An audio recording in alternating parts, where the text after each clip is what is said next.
Hi, I'm Nitzan. And I'm Adam. And you're listening to Stories from the Eastern West, telling little-known histories that changed our worlds.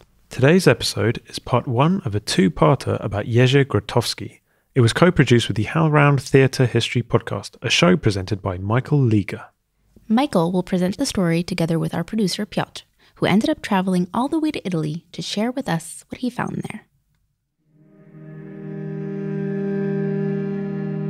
Zlín, Praha, Warszawa, Madrid, London, Paris, New York, Casablanca. Where you see a kind of totality of the human presence. Absolutely, absolutely. That is exactly Tak jak my w życiu, nigdy do końca nie ma odpowiedzi i nie będzie. To jest takie... Stories from the Eastern West.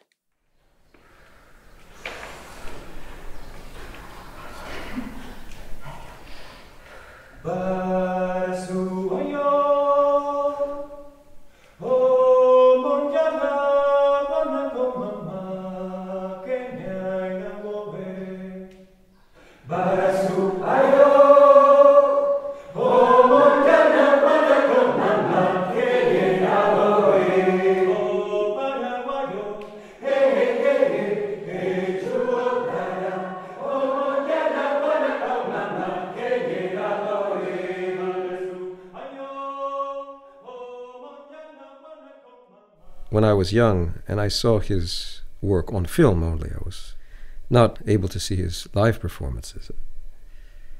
I was completely blown away. I witnessed something, and you can still see these films of The Constant Prince and of Acropolis, for example, where you witness such a high level of juncture between precision and life, where you see a kind of totality of the human presence involved, the body, the voice, the soul of the individual, the intention of the actor on such a high level. When I was young and I saw these works, I thought, I'm American, I'm from New York City, I thought, I've got to find a way to work with him. Dostałam list od Grotowskiego wtedy, że czy bym nie przyszła do Grotowskiego, do niego do 13 rzędów. No i ja pojechałam. I received a letter from Grotowski, and he asked me if I would come and work with him at the Theatre of 13 Rows. And so I went. I saw Forefathers' Eve in Opole, and I felt that it reminded me of something. But I wasn't really able to understand it. But I felt that yes, I had to stay. Jakby to zrozumieć, ale czułam, że tak, że muszę zostać. Hi, I'm Mike Leager from HowlRound's Theater History Podcast, and with me is Piotr Wołoczko from Stories from the Eastern West. Today, we'll be talking about the Polish theater director Jerzy Grotowski. Grotowski. For a lot of people, that name might bring up a vague image of a bearded theater director with glasses, and maybe even mysterious-sounding words like para-theater. Well, that was pretty much me before I started working on this episode, and embarked on a journey that began at my local library in Warsaw, and ended at an old winery in the Tuscan countryside. Our story starts in Poland, 1958. Polish culture and art had just recently escaped the shackles of Soviet-imposed socialist realism, and the Polish theater scene was looking for a new way forward. Ludwig Fleszin, a theater critic from Kraków, had been put in charge of creating a new program for a tiny theater in Opole, a small provincial town in southwest Poland. Fleszin wasn't yet sure what the new program would be, but he knew he wanted to find a bright young theater director with fresh ideas to come along with him. Now, the story goes that Fleszin was sitting in a cafe in Kraków one afternoon when he noticed the young director Jerzy Grotowski, known in local theater circles for his obsession with Indian and Eastern traditions, walking past the window. Fleszin immediately ran outside and invited Grotowski to come and work with him. For Grotowski, the prospect of having his own theater and complete artistic freedom was enough to entice him to leave the bustling cultural hub of Kraków and relocate to the provinces. I really wanted to talk to someone who had worked with Grotowski in Opole to get a real sense of what it was like to be there. But given that Grotowski would have turned 85 this August, you can imagine that there aren't many such people left. Luckily, I managed to track down Maja Komorowska, these days a highly respected theatre actor and social activist. Back then, Komorowska was barely out of drama school. Na początku w Opolu czasami było bardzo mało ludzi. At the beginning in Opole there were hardly any people in the audience, but Grotowski didn't allow any shows to be cancelled. There could be just a few people and we would perform. Mogło być kilka osób i myśmy grali. Grotowski and his team of actors began a new phase of intensive training, where the goal was to completely master the body, movements, and voice. To wyglądało tak, że... So it looked like this. Ryszard Cieślak led these exercises that were kind of related to yoga, but actually closer to acrobatic training. Rena Mirecka taught the art of movement, and Zygmunt Molik everything to do with the voice. Związane z głosem.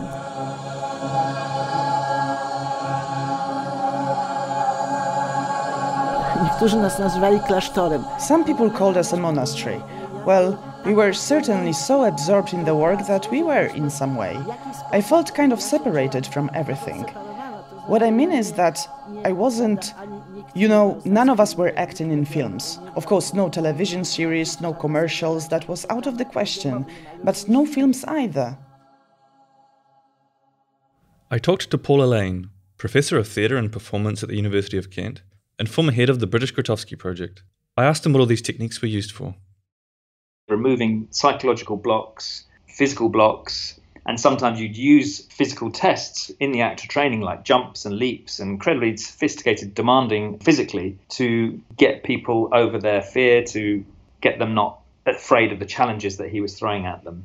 Stanislavski, the Russian director, is actually quite close in his thinking about body and psychological techniques. Grotowski had trained in Russia for a year and picked up and developed Stanislavski's work further. Somehow he saw that the actor needed to arrive to a kind of psycho-physical transformation, a kind of to recover in oneself what was behind what he called the mask, to recover in some way the immediacy that a child has. That was Thomas Richards, director of the work centre of Jerzy Grotowski and Thomas Richards in Pontedera, Italy.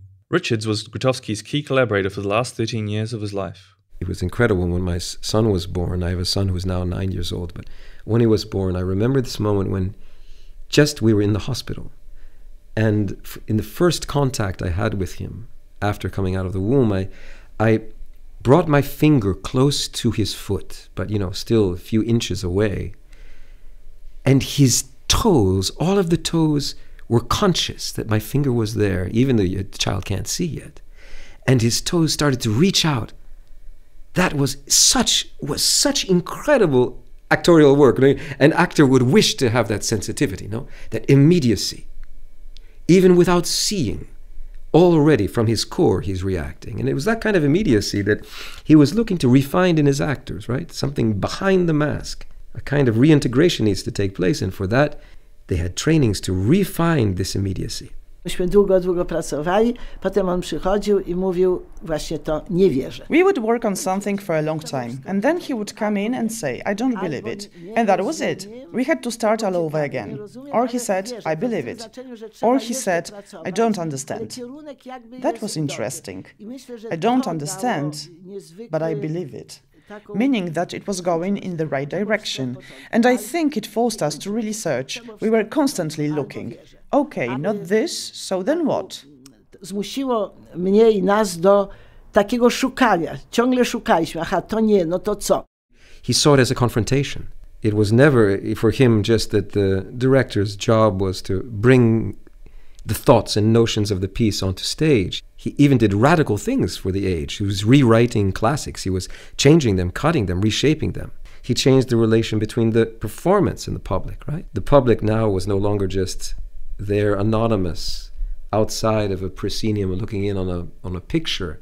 They became part of the dramaturgical structure. For each performance, how the audience was sitting, where they sat, had meaning for the whole event that was taking place. Grotowski's works had a massive impact on thinking about the body, about what the actor-audience relationship is, about how you construct the space. But not everyone was supportive of Grotowski's experiments. Local Communist Party officials in Opole were trying to get him removed from his post. Grotowski, for his part, was known for being extremely pragmatic when it came to dealing with the authorities, even going so far as to getting his actors to sign up to the Communist Party in order to avoid interference in their work. Now, we should probably mention that joining the Polish United Workers' Party, as it was officially called, was generally regarded as being a serious act of moral betrayal at the time. And this shows how far Grotowski was prepared to go in order to secure funding for his art. But despite these efforts, his funding was suddenly cut in half in 1964. This could have been the end of the theater's experiments, but luckily, Grotowski was invited by the mayor of the city of Wrocław to continue his work there. Grotowski had already begun work on a production that would gain both him and the Laboratory Theatre international recognition. The Constant Prince. There is a film footage of it, quite rough, but even within the film footage of the whole performance, you get a very strong sense of the experience of the actor, what he's going through. Cieślak plays a Portuguese prince who is captured by Moors and refuses to submit to their demands, despite various tortures that they inflict on him. His performance is considered a benchmark of what an actor can achieve in terms of giving himself completely to the audience, what Grotowski called the total act. In order to achieve such new heights in Cieślak's performance, Grotowski tried a new approach of working with him individually. And this took Grotowski 9 months of working one-to-one with Ryszard Cieślak, recreating Cieślak's memories of his first love of a girl at a young age as an adolescent boy. Now, if you're watching it, you wouldn't know that Cieślak is working on his memories from the past, but you're aware of a kind of intense emotion, this idea of the gift, the holy actor, revealing himself, opening himself up to the spectator. I na pewno to było dotykanie. It was definitely touching something hidden deep within Ryszard, tearing something out of him. Meanwhile, the training sessions and rehearsals had become even more intensive. Pracowaliśmy na okrągło. To nie było tak, że się zrobiło spektakl. We worked around the clock. We didn't just do a show. We would do a show and then take our notebooks, pencils and pens and write down what hadn't gone quite right. We had discussions after every single performance. Grotowski would never leave during a performance. Grotowski nigdy nie opuścił żadnego spektaklu. Grotowski began to achieve international recognition. The Laboratory Theatre toured extensively in Europe, the Middle East, and, at the end of 1969, the United States, where the response was ecstatic. But just as he was receiving numerous prizes and influencing a whole generation of theatre practitioners, Grotowski was also having strong doubts about his work. He wanted there to be a more equal relationship between the actor and the spectator. In The Constant Prince, they were watching this suffering martyr from a position where they had to lean forward over a parapet to look down on the action. If they sat back, they wouldn't see it. They just would hear the actor.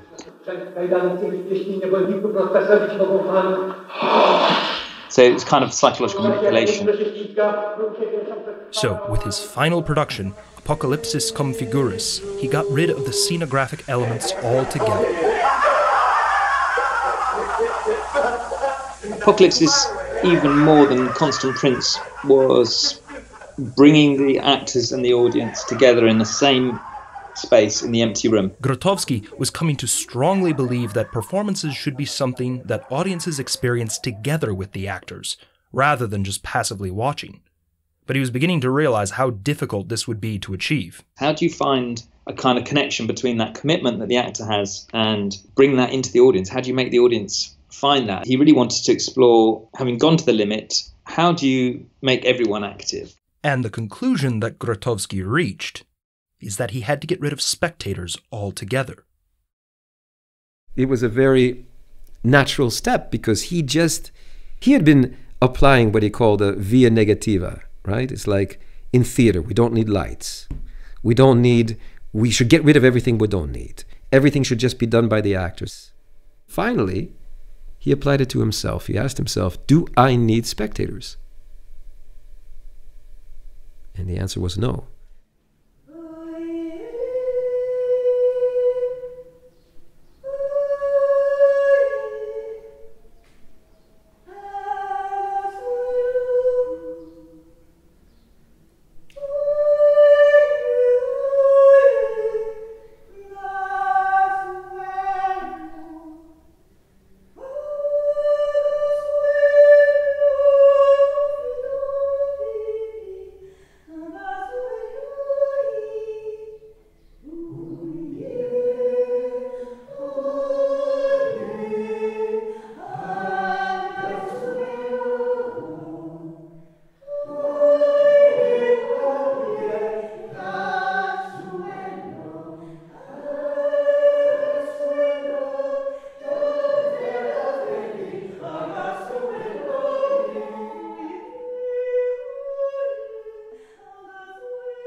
at the apex of his career, this is I think many people are still sad about this. He said, no more performances. I'm not going to direct anymore. On w największym sukcesie swoim to bardzo mało ludzi potrafi. At the height of his success, and not many people could do this, he left it all and went in a rather different direction. Pozostawił i poszedł w inną stronę. And he had the courage to say, what I'm interested in is to continue the work on the human being in action, and our spectators really needed. The answer is no. I should let go of the spectators. After his theatrical production period finished, he went to India. He took some time out.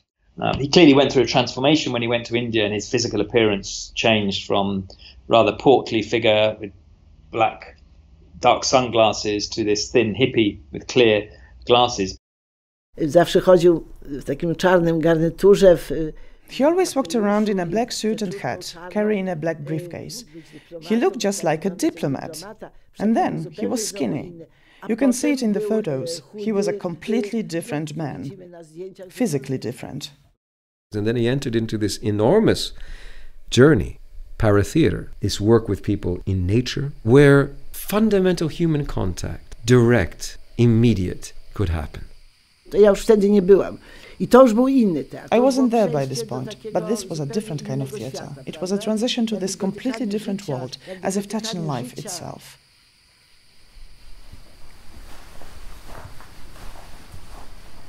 Spending 2 days and 2 nights in a room with people, moving without speaking, just following an improvisatory flow, occasionally having breaks, working through the night, tapping into your energy that you perhaps didn't know you had, singing together, eating together wordlessly without speaking, and then moving through forests at night, walking along streams, finding yourself in a glade where there's buckets of grain and bathing in grain. I mean, extraordinary kind of experiences, rebirthings, if you like. You can kind of understand why Grotowski didn't want people to write about it, why people had to participate rather than observe.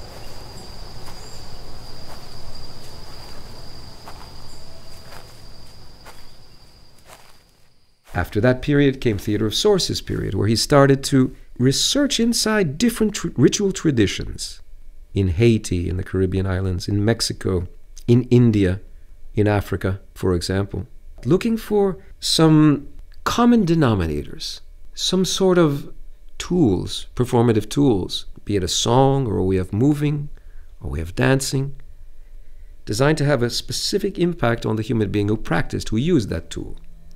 This, because of a situation in Poland, it was interrupted.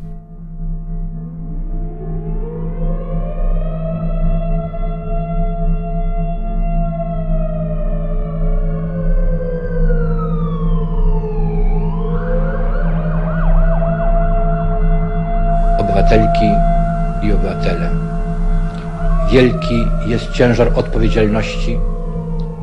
On December 13th, 1981, General Jaruzelski, the leader of Communist Poland, declared martial law.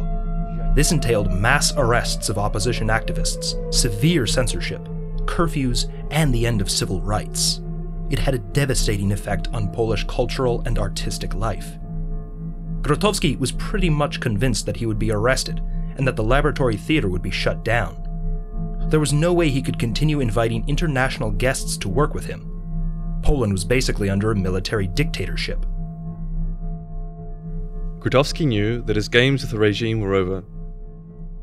He'd have to find a new way to continue his theatrical revolution.